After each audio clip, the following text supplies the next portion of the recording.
லட்சுமி வாஸ்து tips YouTube channel சார்பாக வணக்கம் நண்பர்களே.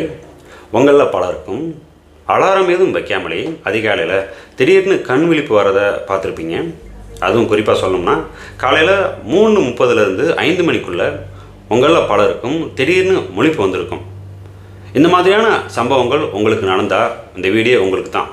ஆகையால் இந்த வீடியோவை கடைசி வரைக்கும் பாருங்கள்.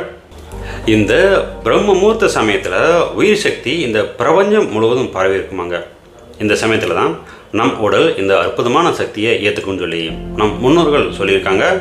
ஆகையால் இந்த சமயத்தில் எழுந்து தியானம் பண்ணாலும் ஜெபம் பண்ணாலும் நல்ல எண்ணங்களை நினைத்தாலும் கண்டிப்பாக உங்களோட வாழ்க்கையில் ஒரு நல்ல மாற்றங்கள் வருவதை நீங்களே பார்ப்பீங்க. நண்பர்களே, இந்த பிரம்ம முகூர்த்த சமயத்தில் எல்லாராலையும் எந்திரிக்க முடியாது. ஒரு சிலர் காலை விடிஞ்சதுக்கு அப்புறமா கூட அலாரம் அடித்தா கூட அவங்க தூங்கிக்கிட்டே இருப்பாங்க.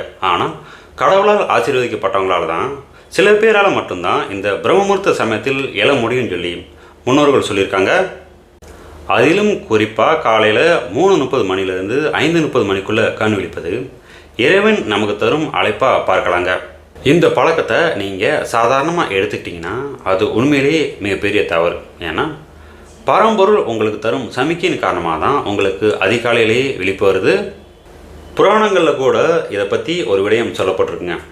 பிரம்மதேவன் இந்த சமயத்தில் தான் சிவபெருமானை வழிபட்டு வந்தாராம். இதன் காரணமாக பல வரங்களை அவர் பெற்றிருப்பதா புராணங்களில் சொல்லப்பட்டிருக்கு. இதன் காரணமாக தாங்க இந்த சமயத்துக்கு பிரம்ம முகூர்த்தம் அப்படின்னு சொல்லி அவர் பேர்லேயே பேர் வந்தது. அதனால் அந்த நேரத்தில் தினமும் குளித்து வந்தால் நம் உடலானது அந்த நல்ல சக்தியை எடுத்துக்கிட்டு முழு நாளையும் நல்ல எண்ணங்களாலும் நல்ல ஆற்றலாலும் நிரப்பும் சொல்லி முன்னோர்கள் நம்பியிருக்காங்க. இந்த பிரம்ம முகூர்த்த சமயத்தில் தினமும் காலையில் எழுந்து குளித்ததுக்கப்புறமா இறைவன் முன்னாடி தீபமேற்றி காயத்ரி மந்திரங்கள் போன்ற ஒரு தெய்வீகமான மந்திரங்களை சொல்லி வந்தால் நம்மளோட உயிர் சக்தி இன்னும் அதிகமாகும் சொல்லி நம்பப்படுதுங்க.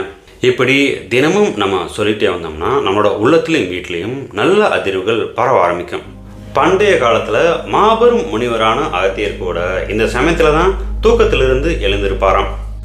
பகவான் கிருஷ்ணர் கூட அர்ஜுனுக்கு சொன்ன உபதேசத்தில் ஒரு மனிதன் தன் வாழ்நாள் முழுக்க வேலை செய்ய சிறந்த நேரம் இந்த பிரம்ம முகூர்த்த சமயம் தான் சொல்லி தெளிவாக விளக்கியிருக்காரு. பொதுவாக அதிகாலையில் சூரிய உதயத்திற்கு முன்னாடி எழக்கூடிய மனிதர்களுக்கு தனி குணமும் தனி சக்தியும் இருப்பதை நீங்களே கவனிச்சிருப்பீங்க. நண்பர்களே, இந்த தகவலின் மூலமாக பிரம்ம முகூர்த்த சமயம் எவ்வளோ முக்கியத்துவம் வாய்ந்தது அப்படிங்கிறது உங்களுக்கு புரிஞ்சிருக்கும்.